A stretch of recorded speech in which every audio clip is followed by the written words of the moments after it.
PS Plus has a large selection of sandbox games where you are free to roam and complete objectives at your own pace, and with so many titles to pick from, knowing where to start can be challenging. Therefore, we have compiled a list of the best open-world games available on Sony's service. Number 1 is LX2, a science fantasy game set in a post-apocalyptic world.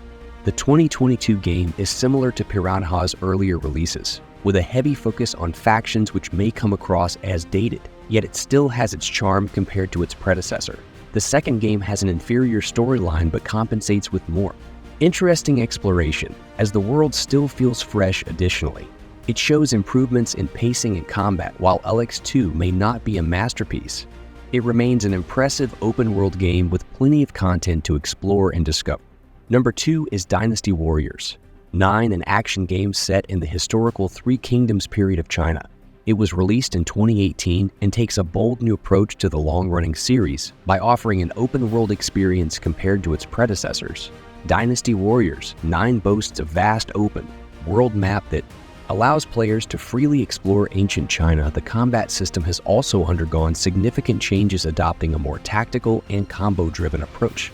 The game offers a unique blend of historical storytelling and action-packed battles. Its impressive scale features various cities and landscapes to discover, making it a standout open-world game and one of the best hack-and-slash games available on the service. Number 3 is Kingdoms of Amalur: Re-Reckoning. Originally released during the 3-era Kingdoms of Amalur, Reckoning received a remaster in 2020. This version helped put the game back on the market, as it was not the easiest product to come by for a few years.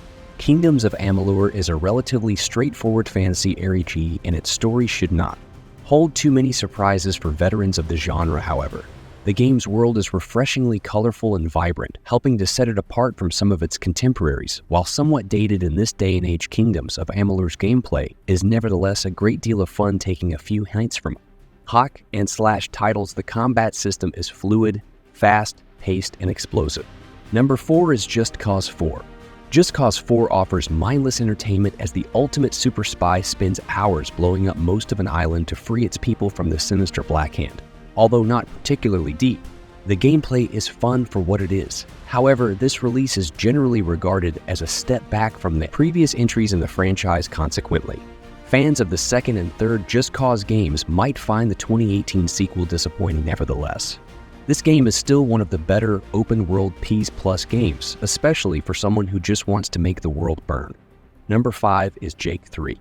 While still utilizing platforming as a core mechanic, Jake 3 greatly ramped up the action and replaced the precursor Legacy's linear levels with larger and more open-ended areas.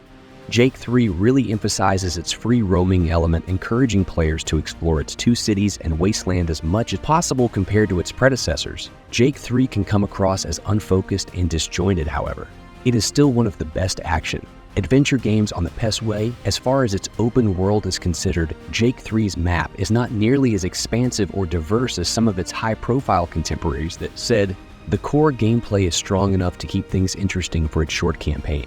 If you really enjoyed this video, then don't go anywhere without subscribing to the channel.